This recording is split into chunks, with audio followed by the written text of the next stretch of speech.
Senior నటుడు కోట శ్రీనివాసరావు సుమారు 2 ఏళ్లుగా సినిమాలకు దూరంగా ఉన్నారు. వయసు మీద పడడంతో పాటు అనారోగ్య సమస్యలు తలెత్తడంతో ఆయన కెమెరా ముందుకు రావడం లేదు.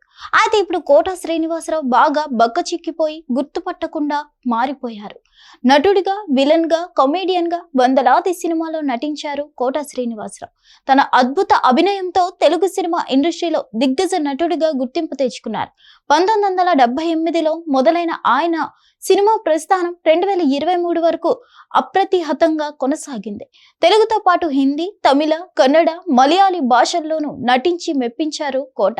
సుమారు 750కు పైగా సినిమాలో నటించిన కోట శ్రీనివాసరావు తన అభినయ ప్రతిభకు ఏకంగా 9 నంది అవార్డులు సొంతం చేసుకున్నారు.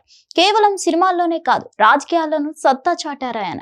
1999 నుండి 2004 మధ్య కాలంలో ఆంధ్రప్రదేశ్లోని విజయవాడ తూర్పు నుంచి ఎమ్మెల్యేగా కూడా సేవలు అందించారు. కాగా గత 2 ఏళ్లుగా సినిమా ఇండస్ట్రీకి దూరంగా ఉంటున్నారు కోట. వృద్ధాప్య సమస్యలతో పాటు అనారోగ్య సమస్యలు తోడవడంతో ఇంటికే పరిమితమయ్యారు. ఆయన చివరిగా 2023లో వచ్చిన సువర్ణ సుందరి మూవీలో కనిపించారు.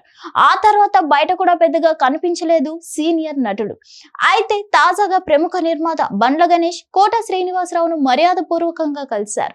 ఈ సందర్భంగా ఆయనతో కలిసి దిగిన ఫోటోను సామాజిక మాధ్యమాల్లో షేర్ చేసుకున్నారు. కోట శ్రీనివాసరావు గారితో ఈ రోజు కోట బాబాయ్ని కలవడం చాలా సంతోషాన్ని ఇచ్చింది అని బండ్ల గణేష్ ట్వీట్ చేశారు. ప్రస్తుతం ఈ ఫోటోలు నెట్టింట వైరల్ అవుతున్నాయి. వీటిని చూసిన సినీ అభిమానులు, నీటిజన్లు కోట ఆరోగ్య పరిస్థితి గురించి ఆందోళన చెందుతున్నారు. ఎందుకంటే ఈ ఫోటోలో కోట శ్రీనివాసరావు పూర్తిగా బక్కచిక్కిపోయి కనిపించారు. అసలు గుర్తుపట్టలేకుండా మారిపోయారు. పైగా పాదానికి కట్టుతోనూ కనిపించారు. దీంతో కోటకు ఏమైందోనని పలువురు ఆందోళన చెందుతున్నారు. కోట శ్రీనివాసరావు గారి అనారోగ్య సమస్యలు ఏంటి అనే విషయంపై క్లారిటీ లేదు, కానీ ఆయన మాత్రం క్షేమంగా ఉండాలని సినీ అభిమానులు కోరుకుంటున్నారు. మరిన్ని అప్డేట్స్ కోసం stay tune to hit TV.